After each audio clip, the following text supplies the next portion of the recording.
Hello everyone, this is Jeff Perkins with File Magic Cutlery. Today I will be doing a review on the Spyderco Vallotton. This is a collaboration with custom designer Butch Vallotton and Spyderco. It was put out a number of years back. This one's been out there for a while. Very nicely done collaboration between the two of them. The knife is actually being produced in Taiwan. Typically I steer clear of a lot of that type of stuff, but the quality in this one is definitely where it needs to be to have both Spyderco's name and Butch Vallotton's name on them. I have had this one for just about a year now. It's seen a decent amount of pocket time. It is a pretty good sized knife. It's 8.68 inches overall length. The blade length is 3.75 inches and the closed length is 5 inches. It is a very beefy knife. When you get it in your hand, it is a handful. It's definitely a little on the heavy side, weighing in at about 6.2 ounces. As far as the overall on the knife, it's got the typical Spyderco sign on it. Spyderco CPM S30V steel. That blade is just, it is a very unique looking blade. It's got a deep hollow ground to it, and then that tip comes up with a flat grind at the end. Definitely gives it a very bird-like appearance with the hole in the top of it. The other side does say Taiwan, and I'm not even going to pronounce the second portion of that. Must be where Taiwan it was made. And then it does have the Vallotton symbol on the blade as well. It's got a nice satin finish on the flat, and then it has the straight grind marks down the blade. Gives it a very elegant look. Overall, very elegant looking and feeling knife. It's a handful. Really thick. That is a beefy blade. For something as narrow as that is, it is a beefy blade.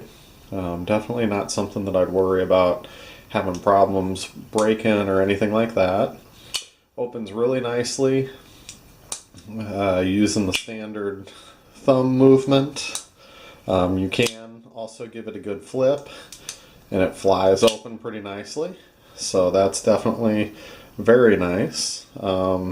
It does have the stud here that acts as the blade stop. So a lot of support there. You can flip that open and you're not going to have any problem with the blade stop coming loose, anything like that. It does have the stainless steel single first hilt, then into the Sub-Hilt. They do call this a Sub-Hilt folder. Then it's got the G10, polished G10 handles. Looks very nice. The pocket clip can be mounted tip up, tip down in all four directions. They do have the nice hole for the lanyard, which I've got in there. I do like the pocket clip. It doesn't carry too deep in the pocket. You can get it pretty easily.